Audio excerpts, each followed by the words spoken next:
राम राम मित्रों, खाना आवर मिला है, जुडिशियल सिस्टम इज भगवान ने मर्डर। इतना सारा सामान दिए हैं। कातिल है और ये। मेरी माँ ये को कत्ल कर रही है, मार रही है लोगों को। उसके बाद सार्वजनिक रूप से मार रही है, हजारों लाखों लोगों को मेरे मार माँ रही को है। आप ये वीडियो हेलो देखिए। वर्ल्ड। मेरा नाम अतुल सुभाष है। मैं तकरीबन 34 साल का हूँ। बैंगलोर में रहता हूँ। आज मैं सुसाइड कमिट करने जा रहा हूँ। इसका कारण 5 लोग हैं। पहला, प्रिंसिपल फैमिली कोर्ट जज जौनपुर रीता कौशिक। दूसरा, मेरी पत्नी निकिता सिंघानिया, जो कि एक्सेंचर कंपनी में काम करती है दिल्ली में। तीसरा, मेरी मदर इन लॉ निशा सिंघानिया, जो कि जौनपुर में रहती हैं। चौथा, मेरा ब्रदर इन लॉ अनुराग सिंघानिया, जो कि और उर्फ पीयूष सिंघानिया, अनुराग उर्फ पीयूष सिंघानिया, जो कि जौनपुर में रहता है। पांचवा, मेरे पत्नी के अंकल सुशील सिंघानिया, जो कि जौनपुर में रहते हैं। आज मैं आपको बताऊंगा इस वीडियो में कि हम मेरे मेरे बूढ़े माता पिता और मेरे भाई पर कितने केसेस डाले गए हैं।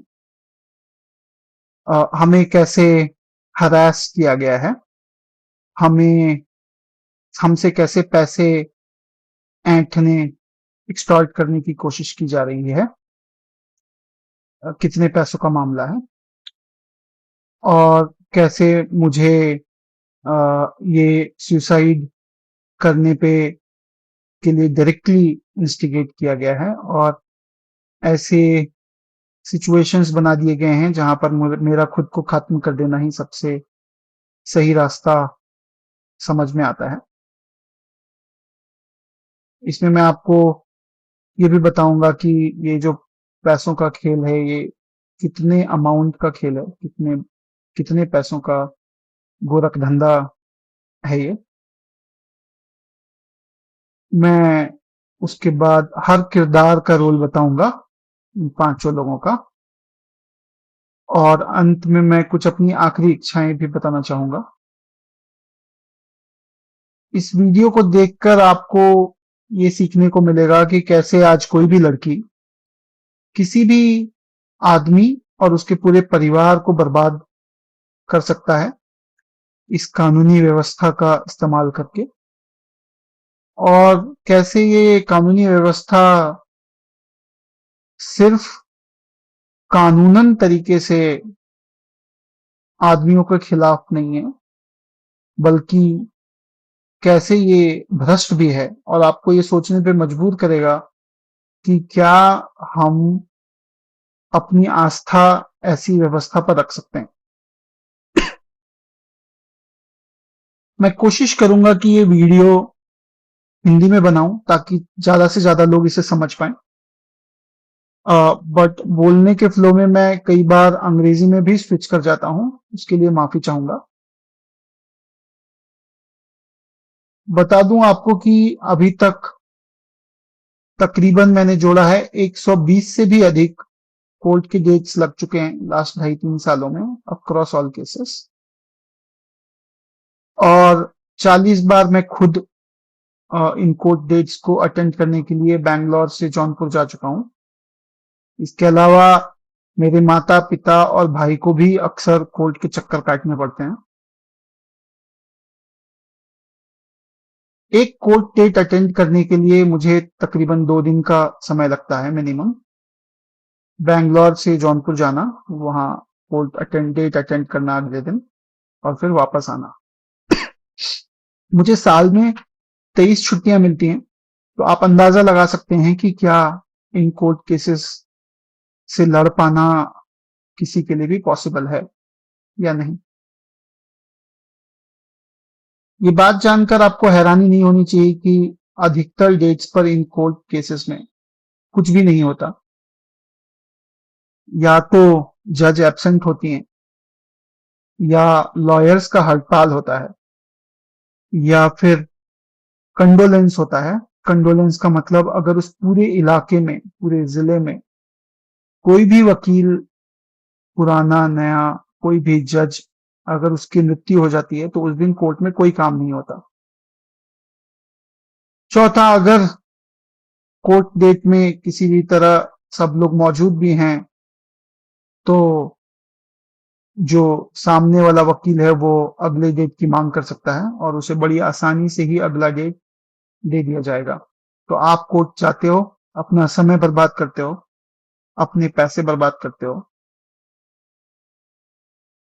हरास होते हो और वापस आते हो। ये अतुल सुभाष है, ये जुडिशरी के चक्कर में फंस गए थे अपनी पत्नी के चलते। क्या असर हुआ इनका। ये तो बस एग्जाम्पल है। आप ये सोच रहे होंगे कि ये कोई एक विशेष घटना घट गई अतुल सुभाष के साथ। नहीं, अतुल सुभाष देश के कोने कोने, गली गली, गांव गांव में है, जो जुडिशरी द्वारा जो है मारा जा रहा है, उनको गला दबाया जा रहा है। दिन पर दिन वो छटपटा रहे हैं और एक दिन मर जाएंगे। आपके देश में 5 करोड़ से अधिक लंबित मामले हैं, इनमें ढेर सारे लाखों की संख्या में है जो 3-3, 4-4 दशक से हैं। एक मेरा व्यक्तिगत मामला है जो लगभग चौथे दशक में है इस समय सुप्रीम कोर्ट में।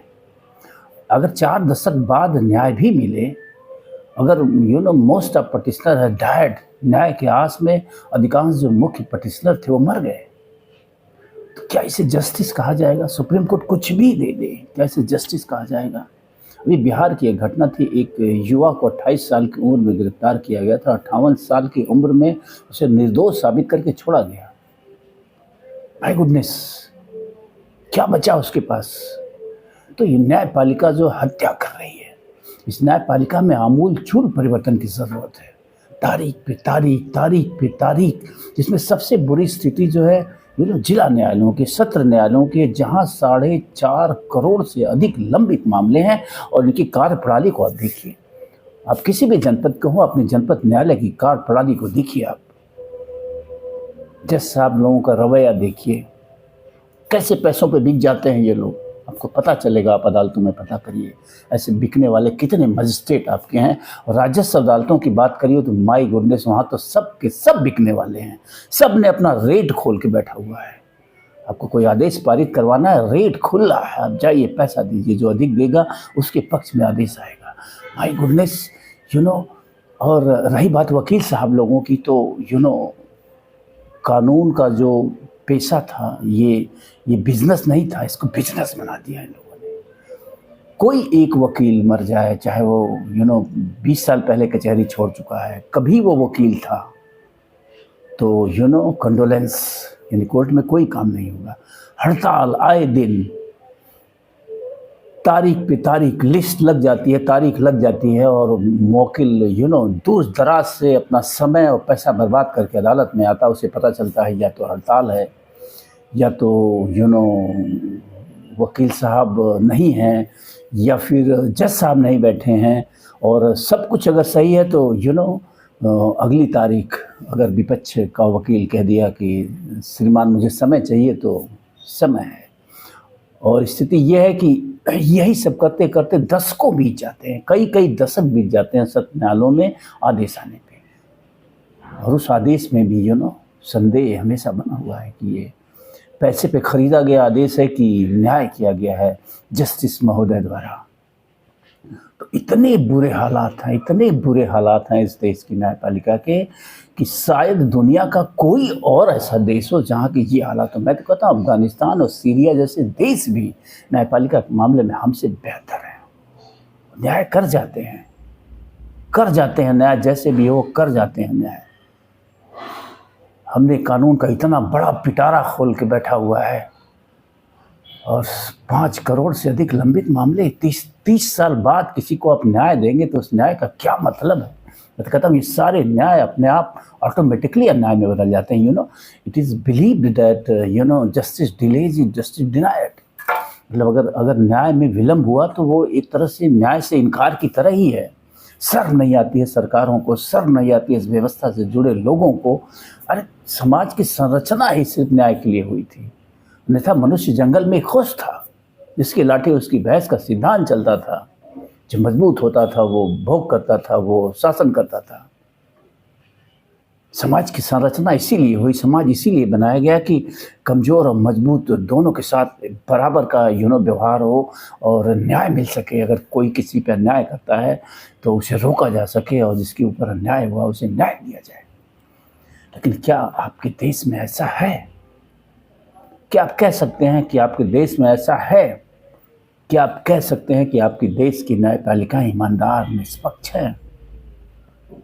क्या आप कह सकते हैं कि आपके साथ अगर अन्याय हुआ है तो आपको समय रहते न्याय मिलेगा? किसी लड़की के साथ रेप होता है और वो बुढ़िया हो जाती है, उसे न्याय नहीं मिलता है, बल्कि आरोपी अलबत्ता जमानत पे घूमता है अगले 10 दिन, 20 दिन, महीने भर बाद। जीवन पर्यंत वो जमानत पे घूमता है और ये ट्रायल चलता रहता है सत्र न्यायालय से लेके और सुप्रीम कोर्ट तक। इसमें पुलिस की भूमिका भी बहुत संदिग्ध है, बहुत ही संदिग्ध है। पुलिस भी बहुत बड़ी दोषी है इस पूरी व्यवस्था की, क्योंकि पुलिस की विवेचना पे ही पूरी की पूरी जो न्याय प्रणाली टिकी होती है। और पुलिस अगर बिक जाए, अगर बिकाऊ हो और उसकी विवेचना पैसे के दम पे खरीदी गई हो, बेची गई हो, तो फिर आप उम्मीद कर सकते हैं कि न्याय कैसे मिलेगा। तो कुल मिला के इस वीडियो का मकसद यही, अतुल सुभाष ये कोई एक्सेप्शनल नहीं है। ऐसे अतुल सुभाष रोज मारे जा रहे हैं इस देश में, इस न्याय व्यवस्था के चलते, इस न्यायपालिका के चलते। तो हमें अमूल चूल परिवर्तन की ज़रूरत है। अगर हम कहना चाहते हैं कि हम एक राष्ट्र हैं, मैं तो कहूँगा जिस राष्ट्र में न्याय न हो उसे राष्ट्र कहा ही नहीं जा सकता है। ये तो ज़बरदस्ती का एक क्रिएट किया हुआ राष्ट्र कहा जाएगा। कोई राष्ट्र न्याय के लिए ही बनता है, कोई समाज न्याय के लिए ही निर्मित होता है। अगर समाज इस मुख्य चीज़ न्याय से ही वंचित हो जाए तो उसे आप समाज नहीं कह सकते हैं। ये तो गुंडा तंत्र एक चल रहा है आपके देश में। जिसके पास धन है, जिसके पास बल है, उसके लिए न्याय है।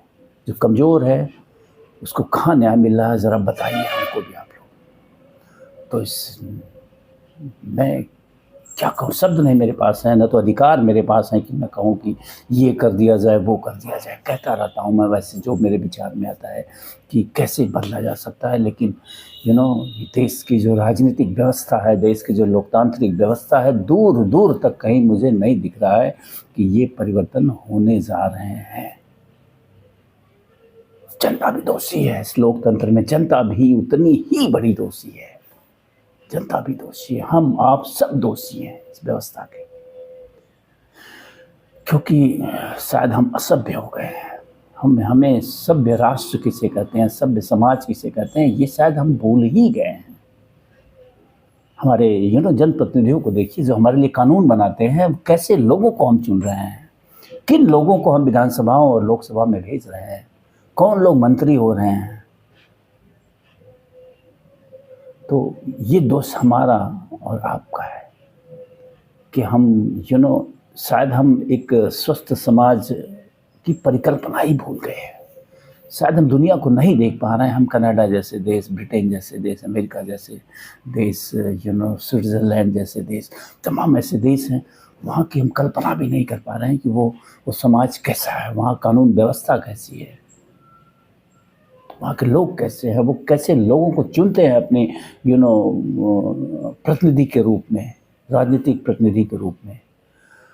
तो बड़ी विचित्र स्थिति है समाज की। बड़ी बड़ी बातें करी जा रही हैं पॉलिटिशियंस द्वारा, चारों तरफ बड़ी बड़ी बातें हैं। जो राजनीतिक दल सत्ता में हैं उनकी भी बड़ी बड़ी बातें हैं, जो राजनीतिक दल सत्ता में नहीं हैं उनकी भी बड़ी बड़ी बातें हैं, और तमाम तरह की बड़ी बड़ी बातें करने वाले हमारे समाज में हैं। लेकिन असलियत समाज की जो है वो इतनी बुरी है, इतनी खोखली है, जिसकी पीड़ा अतुल सुभाष ने उठाई। अतुल सुभाष जैसे तमाम लोग जिस पीड़ा को रोज उठा रहे हैं, रोज दर रोज उठा रहे हैं। एक मुकदमे को निपटाने में एक व्यक्ति की ज़िंदगी खत्म हो जा रही है, सारे धन संपदा खत्म हो जा रही है, फिर भी उसे न्याय नहीं मिल रहा है। 30 साल बाद भी जो न्याय मिल रहा है वो अन्याय होता है मोस्ट ऑफ टाइम, क्योंकि जो सबल होता है वो न्याय को खरीद लेता है कदम दर कदम। तो बड़ी चिंतनीय स्थिति है। इससे ज़्यादा क्या कहूँ मैं। ये कैसे बदलाव होगा ये भी मैं कहने की स्थिति में नहीं हूँ कि क्या ये बदलाव होगा, संभव है या नहीं है। God bless. जस्ट बस यही मैं कह सकता हूँ कि ईश्वर कुछ करे, साथ दे, लोगों की सोच बदले, लोगों की विचारधारा बदले, तभी शायद कुछ संभव है। तो राम राम, नमस्कार।